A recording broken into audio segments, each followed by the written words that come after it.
Kita sudah ada di penghujung bulan Januari, bulan yang pertama seperti tadi Pastor Agung katakan, tahun 2018 ya. Dan pastikan bahwa buku Storymaker yang saudara sudah terima atau saudara sudah beli ya, itu adalah sebuah buku catatan, jurnal perjalanan kehidupan kita sepanjang 2018 ini. Pastikan bahwa itu penuh dengan catatan-catatan pewahyuan dari Tuhan, hasil PDA saudara, hasil waktu pribadi dan perenungan saudara dengan Tuhan, dan banyak catatan-catatan juga berupa kisah-kisah, kejadian-kejadian, pengalaman-pengalaman, bagaimana saudara melangkah dengan langkah pertama saudara sesuai dengan pelajaran minggu kemarin. Pasti ada pengalaman-pengalaman baru, saya yakin dan percaya. Dan jangan lupa masukkan itu ke dalam catatan jurnal saudara. Saya sering kali membuka diari saya tahun 2002. Dan saya melihat bagaimana Tuhan menyertai satu hari lepas satu hari. Dan itu sangat menyenangkan saudara-saudara. Nah pasti ada banyak catatan bagaimana saudara memenuhi panggilan saudara untuk taat. Untuk taat keluar dari zona nyaman kita. Dan melangkah kepada panggilan Tuhan. Kisah tentang bagaimana kita mengalami mujizat Allah. Kita mengalami pertolongan Tuhan. Kisah secara khusus bagaimana kita memenuhi panggilan kita sebagai seorang pembangun kehidupan. Baik kehidupan pribadi maupun kehidupan orang lain. Jangan lupa dicatat itu. Karena ini akan pada akhirnya menjadi sejarah di dalam kehidupan saudara. Dan ini akan memberikan penghiburan dan keyakinan di dalam hati kita. Setiap kali kita lemah, selain firman Tuhan yang kita bisa baca pengalaman-pengalaman kita bersama dengan Tuhan. Karena itu akan memberikan dampak yang luar biasa kepada iman kita dan ketergantungan kita kepada Tuhan. Sudah pernah dengar bahwa orang-orang Israel ketika mereka mulai masuk ke tanah Kanaan, di dalam perjalanan mereka bertemu dengan begitu banyak kerajaan-kerajaan. Dan orang-orang itu, musuh-musuh mereka, sebelum orang Israel datang, mereka udah takut duluan saudara. Kenapa? Karena mereka sudah mendengar apa yang Allah Israel lakukan terhadap umatnya. Dan itu menggetarkan hati mereka. Jadi saudara, kita jangan pernah menganggap remeh pengalaman-pengalaman kita. Itu perlu dicatat baik-baik dan diceritakan kepada banyak orang. Karena itu akan membungkamkan musuh kita. Amin saudara. Itu belum khotbah, baru pembukaan. Malam hari ini kita akan belajar bersama-sama atap yang menjadi dasar saudara. Minggu terakhir saudara. Nah, atap yang menjadi dasar. Atap adalah bagian tertinggi dari sebuah bangunan. Betul? Biasanya setelah atap itu udah langit, nggak ada lagi. Ya, nggak ditutupin oleh apa-apa. Kalau namanya atap ya itu setelah itu langit. Tapi di dalam kehidupan kekristenan saudara, saudara bisa punya atap lantai 1, nanti atap lantai 2, dan seterusnya, dan seterusnya, dan seterusnya. Kenapa? Karena di dalam perjalanan kehidupan rohani, atap tidak selamanya menjadi atap di satu posisi tertentu.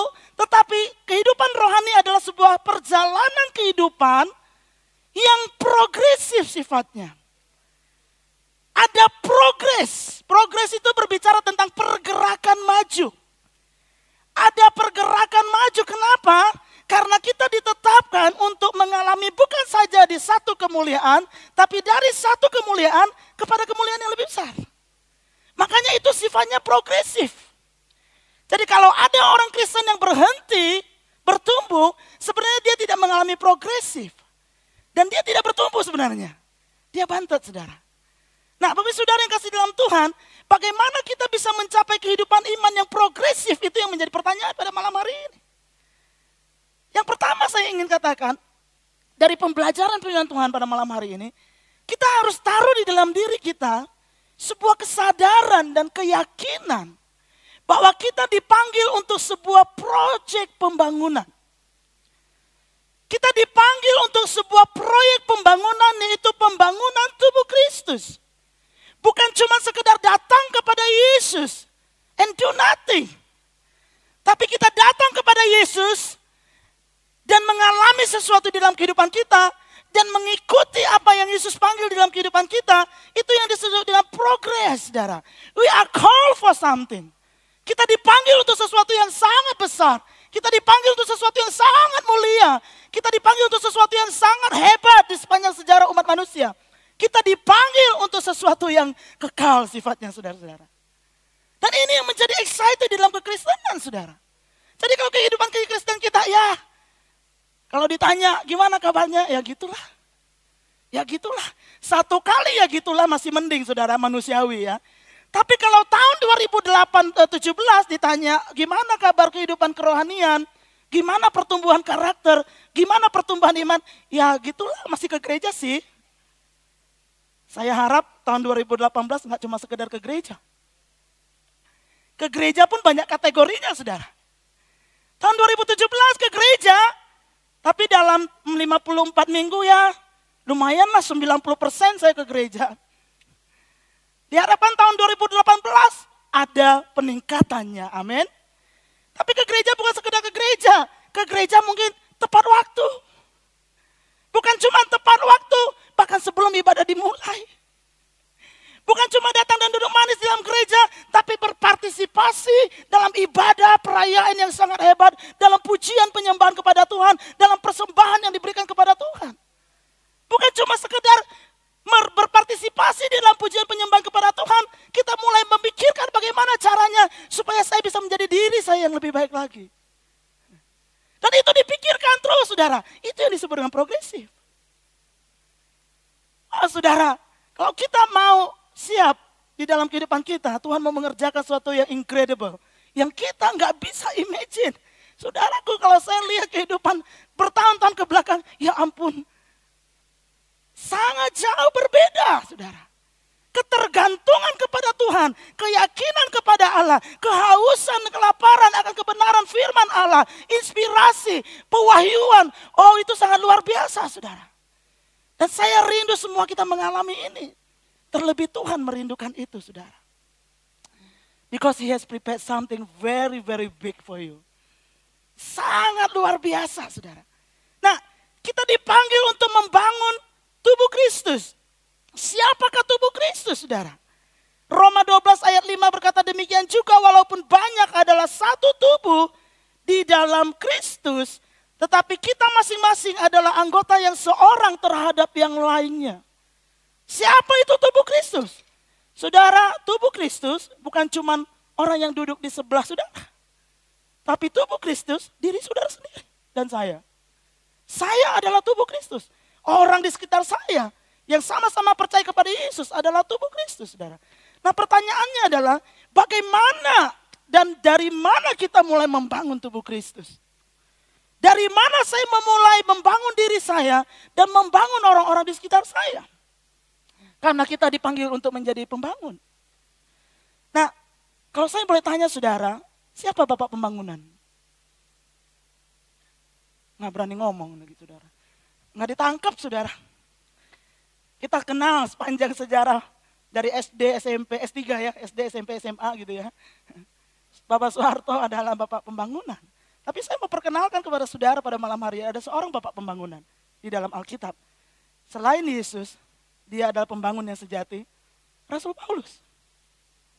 Karena saya cari kata yang digunakan di dalam Alkitab, di dalam 1 Korintus pasalnya yang ketiga ayat 10, di mana Rasul Paulus menyebut dirinya sebagai seorang pembangun, dalam bahasa Inggris dikatakan a wise builder. Itu cuma satu kata. 1 Korintus pasal 3 ayat 10 itu dari seluruh Alkitab. Cuma satu. Jadi saya sebut pada malam hari ini, Rasul Paulus adalah seorang bapak pembangun kehidupan manusia. Amin. Selain Yesus, Yesus nggak bisa dibandingkan, udah pasti dia jelas. Tapi manusia seperti kita bisa belajar dari seorang manusia yang lain, yang bernama Rasul Paulus. Nah kita mau belajar dari master builder, bagaimana Yesus membangun dan itu dituliskan kembali di dalam tulisan Rasul Paulus. 1 Korintus pasalnya yang ketiga ayat 10. Dan kita akan baca sampai ayat yang ke-15. Saudara sudah siap? Sesuai dengan kasih karunia Allah yang dianugerahkan kepadaku, aku sebagai, ini kata cuma satu di dalam Alkitab itu saudara. Seorang ahli bangunan yang cakap telah meletakkan dasar dan orang lain membangun terus di atasnya. Tetapi tiap-tiap orang harus memperhatikan bagaimana ia membangun di atasnya. Karena tidak ada seorang pun yang dapat meletakkan dasar lain daripada dasar yang telah diletakkan, yaitu Yesus Kristus. Entahkah orang membangun di atas dasar ini dengan emas, perak, batu permata, kayu, rumput kering, atau jerami. Sekali kelak pekerjaan masing-masing orang akan nampak. Karena hari Tuhan akan menyatakannya, sebab ia akan nampak dengan api, dan bagaimana pekerjaan masing-masing orang akan diuji oleh api itu. Jika pekerjaan yang dibangun seseorang tahan uji, ia akan mendapat upah. Jika pekerjaannya terbakar, ia akan menderita kerugian. Tetapi ia sendiri akan diselamatkan. Tetapi seperti dari dalam api. Nah, Bapak Saudara yang kasih dalam Tuhan, Paulus, a wise builder, di dalam terjemahan bahasa Inggris disebutkan, wise itu adalah skillful. Sangat punya keterampilan yang sangat luar biasa. Dan wise yang di situ dimaksud juga adalah seorang expert. Jadi dia seorang arsitek pembangunan kehidupan yang sangat expert dan sangat luar biasa, saudara. Dia mengaku dirinya seperti itu. Kenapa? Karena dia belajar langsung dari the master builder, yaitu Yesus Kristus. Dia belajar bagaimana Yesus membangun kehidupan murid-muridnya. Dia belajar bagaimana Yesus membangun kehidupan orang-orang yang mengikut dia, saudara. Makanya dia melatih dirinya sedemikian rupa, membangun dirinya sedemikian rupa, sehingga dia berani katakan, I am the master builder. Saya seorang yang expert dalam pembangunan kehidupan manusia. Nah, apa yang kita bisa pelajari dari pembangun yang cakap, saudara? Kalau dalam manusia dia katakan pembangun yang cakap, aku seorang pembangun yang cakap. Apa yang kita bisa pelajari untuk menjadi seorang pembangun yang cakap?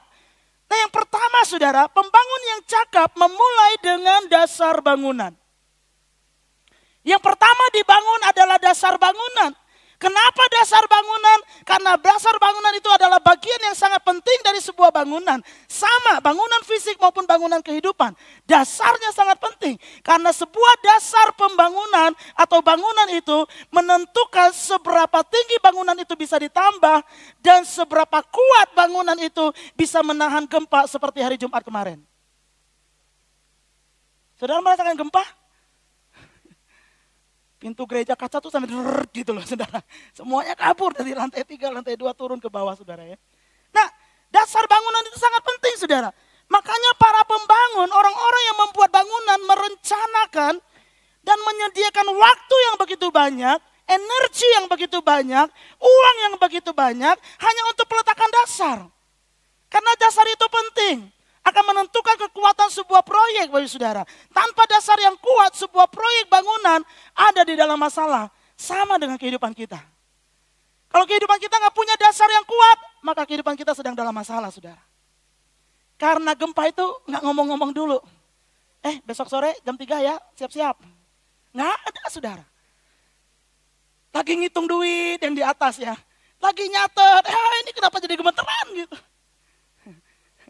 Ada jemaat lagi ngurut, saudara. Lagi tiarap begitu di BNR. Dia cerita, aduh pastor katanya. Lagi tiarap kenapa jadi ininya jadi bergelombang gitu. Dia rasa dia nggak pakai spring bed. Rupanya gempa bumi, saudara. Nah, badai kehidupan nggak pernah numpang lewat. Nggak pernah kasih warning. Makanya bangunan kita harus menjadi kuat, saudara-saudara yang kasih dalam Tuhan. Dan dasarnya adalah Yesus Kristus. Tapi pertanyaan berikutnya adalah bagaimana kita bisa punya dasar yang kuat? Dan dari bahan apa sebenarnya, saudara? Ada dua pemikiran mengenai dasar yang kuat pada malam hari ini. Saya ingin sampaikan tentang dasar terlebih dahulu. Poin yang pertama, bahwa seorang pembangun yang cakap memikirkan dasarnya dulu, membangun dasarnya dulu.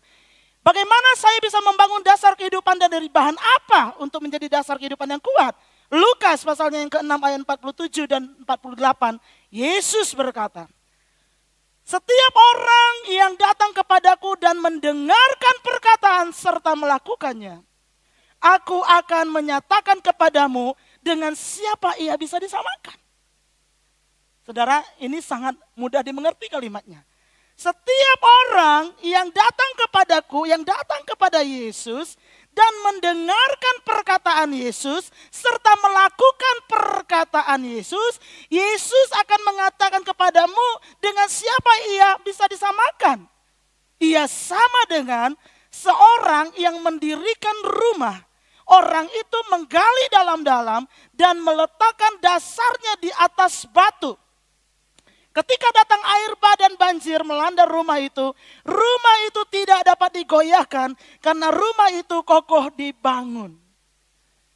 Bagaimana caranya saya bisa punya dasar kehidupan yang kuat? Bagaimana supaya saya tidak gampang tergoyahkan? Yang pertama Bapak Saudara, mendisiplin diri dengan konsisten melakukan firman Tuhan. Dengan konsisten. Kenapa dengan konsisten?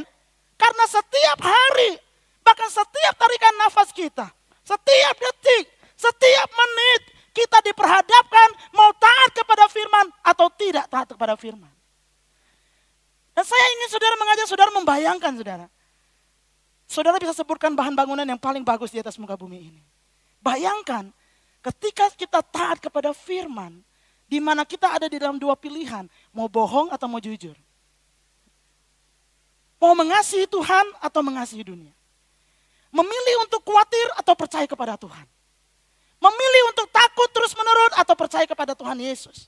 Memilih untuk melepaskan pengampunan atau ngotot dengan kemarahan kita. Itu kita ada dalam pilihan. Dan ini saudara, saat kita memilih, setiap kali kita memilih untuk taat kepada firman Allah, engkau sedang memperkuat dasar kehidupanmu.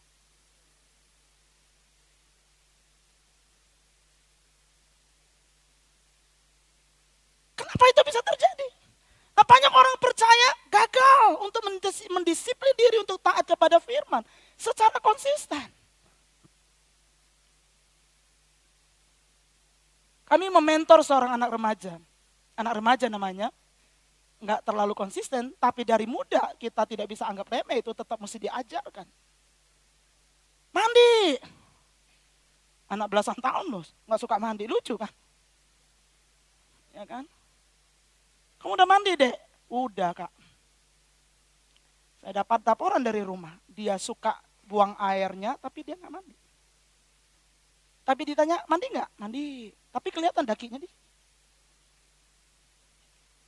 1 kali berbohong. 2 kali berbohong. 3 kali berbohong. Sebenarnya setiap kali kita menolak melakukan firman Allah, bangunan hidup kita sedang dalam keadaan bahaya. Sangat bahaya. Kita semua dalam proses membangun kehidupan, saudara. Nah, ketika kita struggle melakukan firman Allah, untuk itulah komunitas kita bekerja, saudara. Untuk itulah kenapa gereja ini mendorong jemaat Tuhan. Ayo masuk di dalam komunitas. Saudara perlu orang tua rohani, saudara perlu dibimbing, saudara perlu diajak untuk melakukan kebenaran firman Allah. Karena pada dasarnya kita tidak mampu melakukan firman Tuhan sendiri. Kita begitu lemah. Kita begitu suka kompromi. Kita begitu suka mengikuti daging kita. Sembunyi-sembunyi. Udah bilang anak terang, tapi hidupnya sembunyi-sembunyi.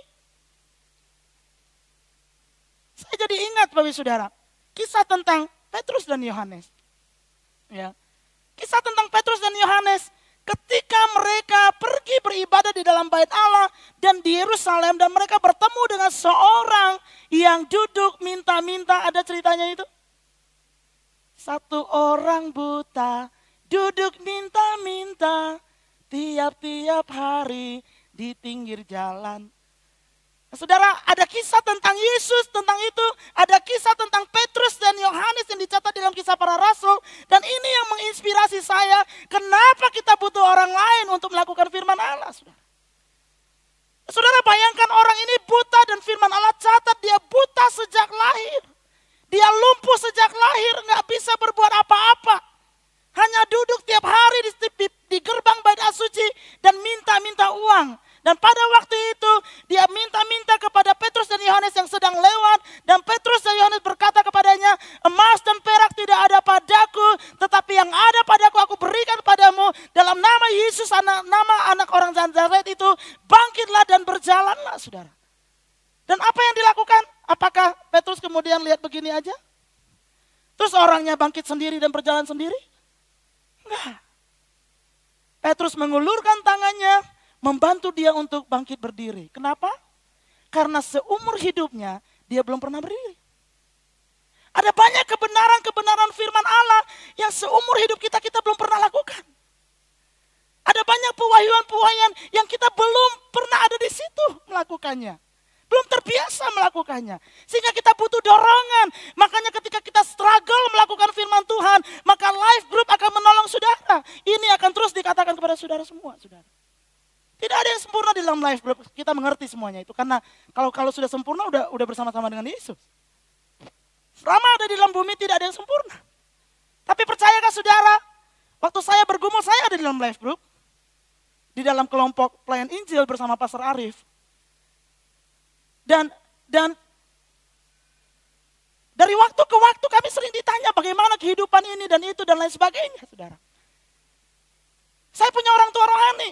Saya cerita, aduh saya tuh ngerti saya mesti begini, saya mesti begitu. Tapi kondisi saya tuh kayak gini, saya nggak sanggup melakukannya. Dia akan mengarahkan kita. Dia akan bantu kita untuk memikirkannya. Dan yang paling hebat adalah dia berdoa dan berjalan bersama-sama dengan kita, saudara. Itu life group, saudara. Itu atmosfer yang kita sedang ciptakan di gereja ini. Karena kita mau pastikan semua sidang jemaat bukan cuma mendengarkan firman Allah, tetapi melakukan firman Allah. Amin, Bapak Saudara. Untuk itulah kita ada life group, saudara. Bukan untuk mengambil waktu saudara. Bogor nih adem-adem aja ya, kita bikin aja program life groupnya. Life group itu bukan program, itu gaya hidup. Dan itu sudah ada dari zaman Musa. Bukan cuma dari zaman Tuhan Yesus. Dari zaman Musa itu sudah ada, saudara. Baca dalam kitab Keluaran. Baca di dalam kitab Bilangan, baca di dalam kitab Ulangan. Lihat bagaimana Tuhan bekerja melalui kelompok kecil, saudara. Nah, saudara, bagaimana membangun dasar yang kuat dan apa bahannya? Konsisten melakukan firman Allah. Bahan dasar yang digunakan untuk membangun harus bahan dasar yang bersifat kekal. 1 Korintus 3 ayat 12 tadi berkata, entahkah orang membangun di atas dasar ini dengan emas, perak, batu permata, kayu, rumput kering, atau jerami. Ada beberapa bahan dasar yang disebutkan di situ, saudara. Tapi sebenarnya apa yang mau dimaksudkan di situ adalah bahwa kita harus membangun kehidupan kita atas dasar firman Allah. Atas dasar perkataan Tuhan. Ada banyak orang membangun hidupnya atas dasar perkataan orang lain. Atas dasar informasi yang gak jelas dari mana. Gaya-gaya TV di sinetron ditiru-tiru, coba saudara. Rupanya jadi bos tuh kayak begitu ya. Jadi atasan tuh kayak begitu ya. Gaya marahnya, ditiru. Itu membangun kehidupan di atas dasar, bukan firman Allah. Ada orang membangun kehidupannya atas dasar kekayaannya. Semuanya ditentukan oleh kekayaan. Kalau kaya boleh lakukan ini. Kalau kaya boleh lakukan ini, saudara. Punya ini boleh, punya itu boleh, semuanya boleh. Kenapa? Karena ada predikat dirinya sendiri. Ada reputasi diri. Dia tidak membangun kehidupannya dengan nilai-nilai firman Allah, tapi dia membangun dengan jerami. Dia membangun dengan kayu. Dia membangun dengan rumput. Ketika jabatan hilang, ketika keuangan habis lenyap, semuanya hancur, saudara. Bahkan kehidupannya runtuh, tuh. Firman Allah mengajarkan kepada kita, Bapak Ibu Saudara yang kasih dalam Tuhan. Bangun kehidupan kita, jangan dengan perkara-perkara dan nilai-nilai duniawi. Yang selalu diukur dengan hikmat manusia. Hikmat setan-setan apalagi, saudara. Lu tahu nggak? Dagang lu nggak laku karena ada yang ngerjain. Dipikirin, dicari, siapa yang ngerjain ya? Gimana ya caranya? Itu tidak membangun kehidupan dengan firman Allah. Lu tahu nggak kemarin pulang dari Bali ada yang ngikutin? Saya pernah didatengin ibu-ibu dibawa anaknya. Pastor, tolong dilihatin kan. Emang saya dukun? Ini anak saya sejak pulang dari Bali nih aneh. Dan dia merasa ada yang ngikutin dia. Gitu. Ya suruh pulang aja yang ngikut. Kan kita punya kuasa, betul nggak? Tempatmu nggak bukan di sini. Apa dasar kita melakukan itu, saudara-saudara? Apakah kita terintimidasi? Apakah kita punya rasa takut? Dan kita bangun kehidupan kita dengan rasa takut, tapi bukan dengan kebenaran firman. Maka kehidupan kita menjadi rapuh, saudara. Kehidupan kita gampang tergoncangkan. Dan bahkan gampang hancur, saudara-saudara. Ini yang sangat berbahaya di hari-hari ini. Kita tidak membangun kehidupan dengan dasar kebenaran firman Allah. Sakit ya? Iya, kata orang pintar sih digunain orang katanya gitu. Satu kali ada dukun datang ke rumah kami, dia bilang sama saya, "Nak, mama kamu itu dikerjain orang." "Oh ya, sama siapa?" Saya bilang, "Om, saya tahu ada setan. Dan saya percaya ada setan. Dan saya percaya setan bisa ganggu orang. Setan bisa membawa sakit penyakit. Tapi kami tidak mengusir setan dengan nama setan."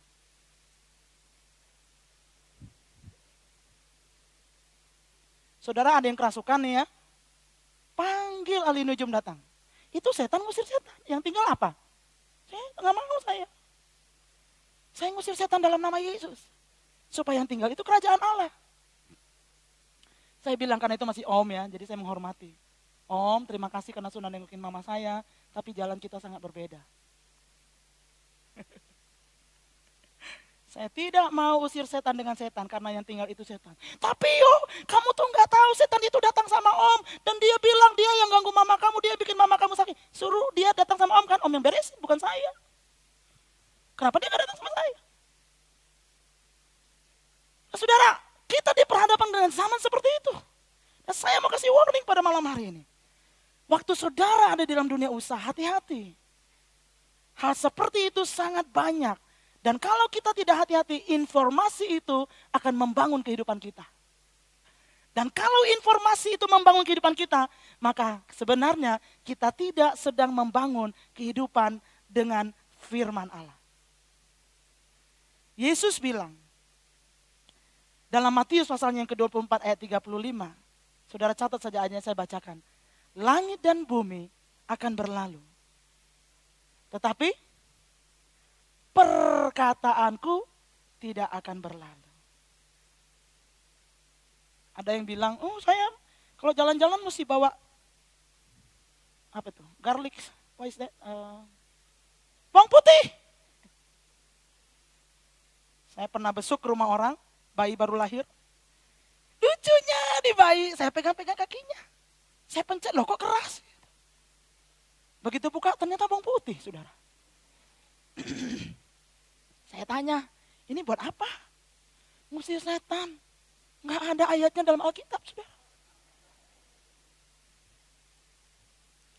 Kenapa kita jadi powerless? Padahal kita punya kuasa di atas segala kuasa. Amin, Bapak Saudara.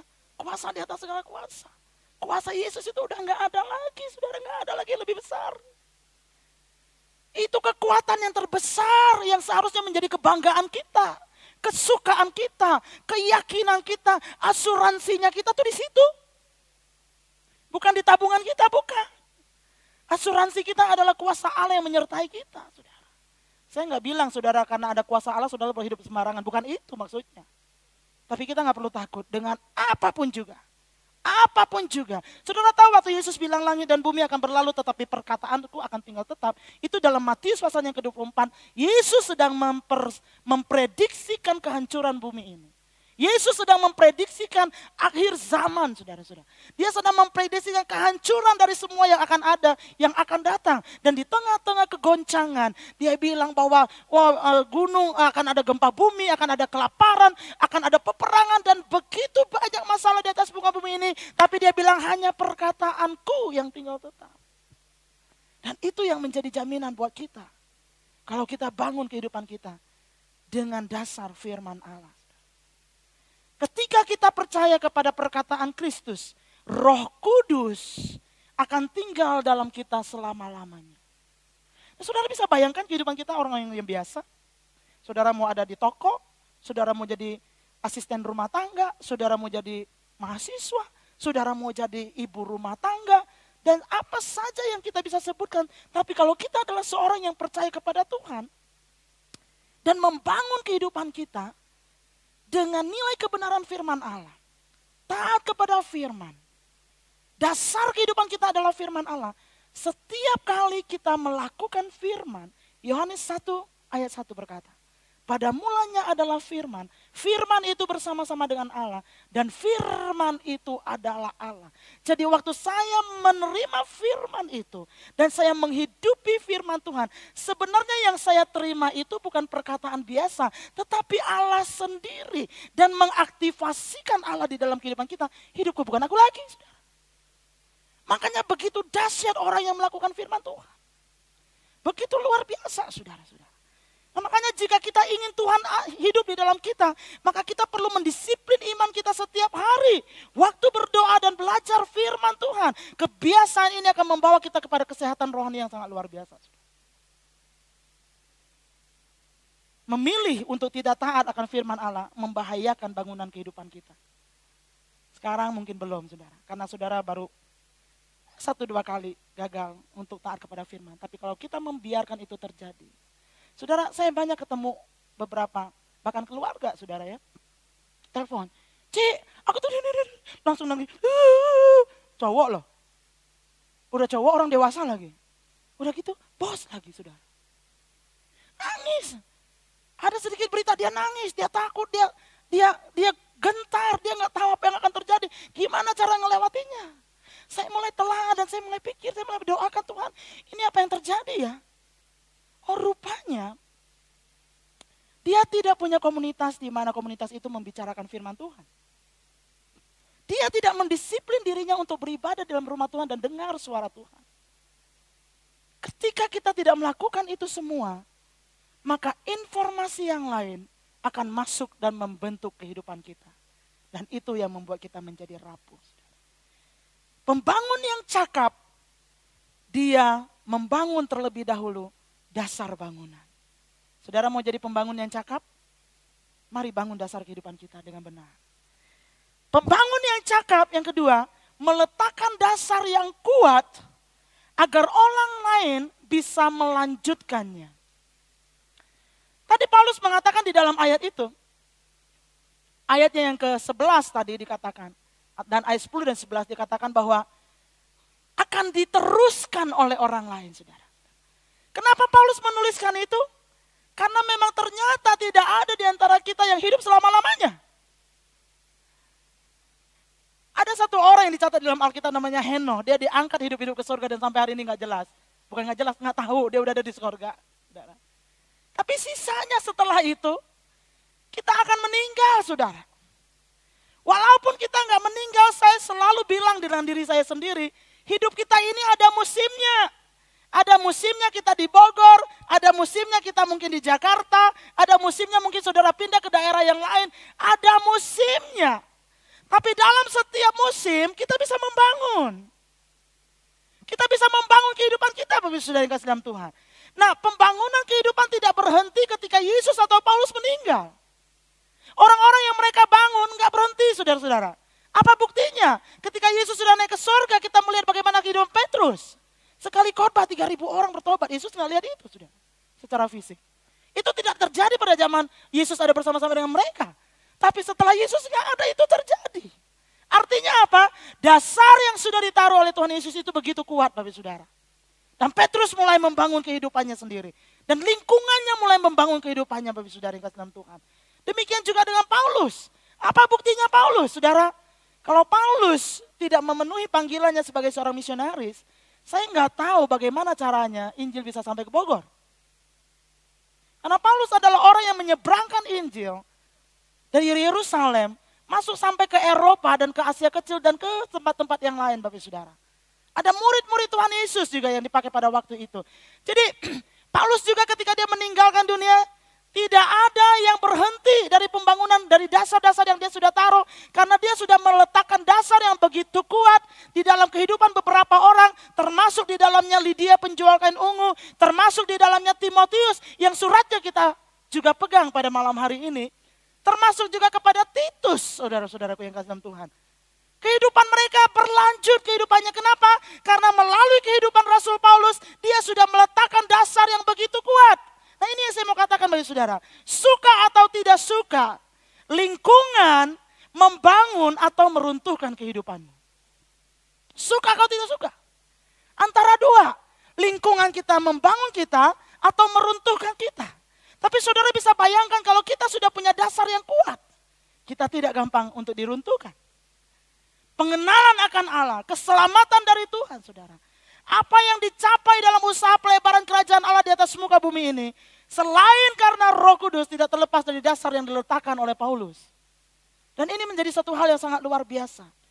Dan apa yang firman Tuhan ajarkan kepada kita tentang ini, saudara? Bahwa kita semua dipanggil juga untuk membangun dasar kehidupan, bukan cuma diri kita, tetapi orang lain. Ada orang-orang lain yang juga akan membangun pada berikutnya, saudara. Nah, saudara, kita dipanggil untuk menjadi apa yang saya sebut dengan orang tua rohani. Apa yang dilakukan orang tua? Orang tua itu merawat, Bapak Saudara. Dan saya mendorong kita semua untuk mari masuk ke dalam perawatan jiwa. Karena itu panggilan kita. Karena itu keukuran kerohanian kita. Karena itu yang akan memberikan kesempatan kepada kita untuk memenuhi amanat agung Tuhan Yesus. Pergi dan jadikanlah sebuah bangsa muridku. Mari belajar untuk merawat jiwa-jiwa yang ada. Mengasuh iman yang ada, saudara.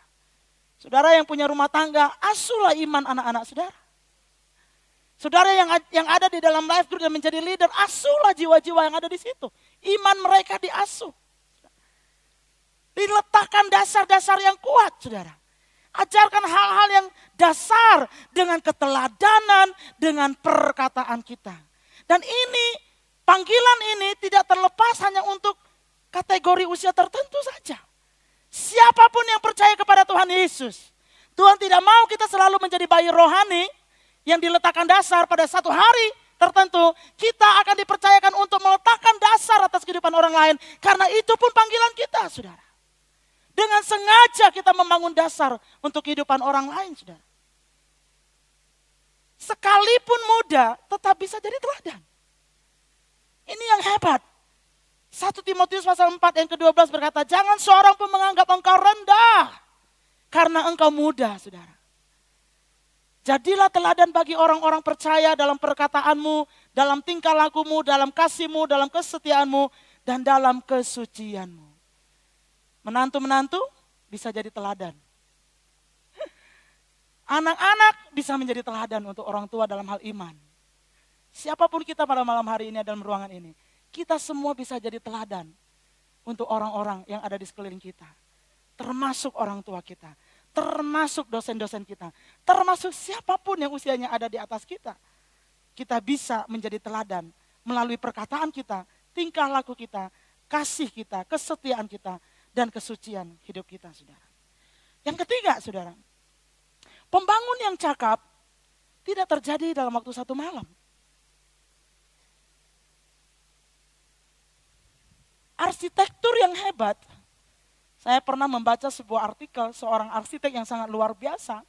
Waktu ditanya, dari sekian bangunan hebat yang kau bangun di Amerika, mana menurutmu yang paling bagus? Dia bilang apa? The coming one. Yang akan datang itu. Yang berikutnya yang akan saya bangun. Artinya dari waktu ke waktu, saudara. Nah, Paulus sebagai manusia mengalami perjalanan iman yang progresif. Sejak hari ia bertobat terima Yesus, semakin hari ia semakin mengasihi Allah lewat ketaatan akan panggilannya bahkan sampai ia mati. Itu luar biasa. Nah, saudara, bagaimana dengan iman kita? Pertumbuhan karakter kita. Apakah itu mengalami progresif? Karena kita dipanggil untuk menjadi serupa dengan gambar Kristus. Kita dipanggil untuk menjadi serupa dengan Kristus. Kalau boleh dikatakan berapa nilai yang saudara dan saya taruh untuk Tuhan di tahun 2017.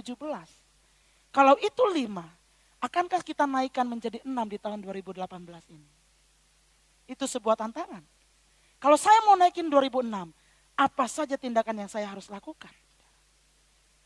Oh ya, tahun lalu saya bolong-bolong ibadahnya, telat pula.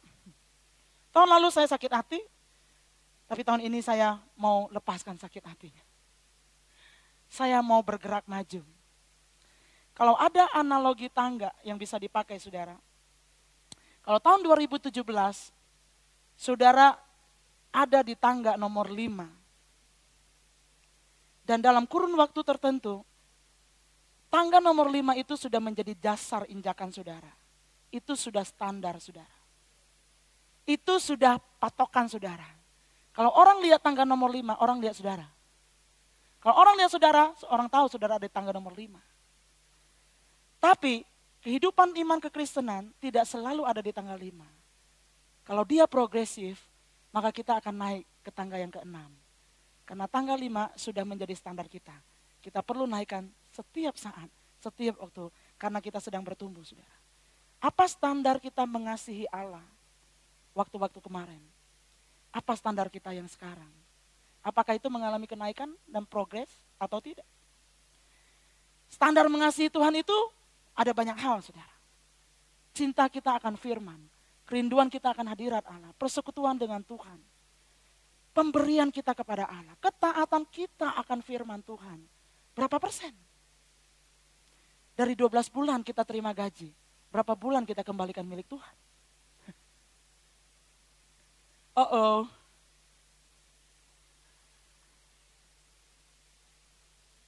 Itu standar mengasihi Allah. Dan bagaimana dengan standar mengasihi manusia? Tahun lalu saya nggak sempet tuh, kalau saudara yang ada di live group ya. Tahun lalu saya nggak tulis kartu oikos. Saya masih sibuk dengan diri saya sendiri. Bagaimana dengan tahun ini? Di ibadah gabungan wilayah saudara-saudara tulis kartu oikos. Dan mulai memikirkan untuk menyelamatkan orang lain. Itu satu standar yang baru. Tahun lalu standar saya kalau di gereja saya ketemu orang nggak pernah mau senyum. Saya sendiri banyak urusan. Tapi tahun ini saya coba akan belajar untuk lebih tersenyum.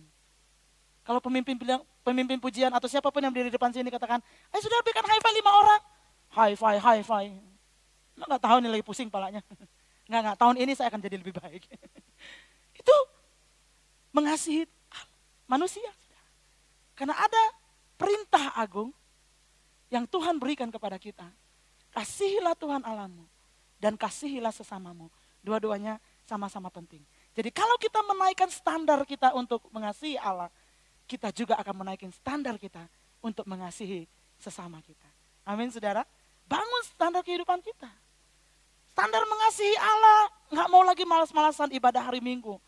Orang udah setengah mati teriakin di sini, hari Minggu adalah hari yang kita nanti-nantikan. Ya. Saya mau katakan Bapak Saudara, ini saya pernah katakan juga di beberapa ibadah. Ya.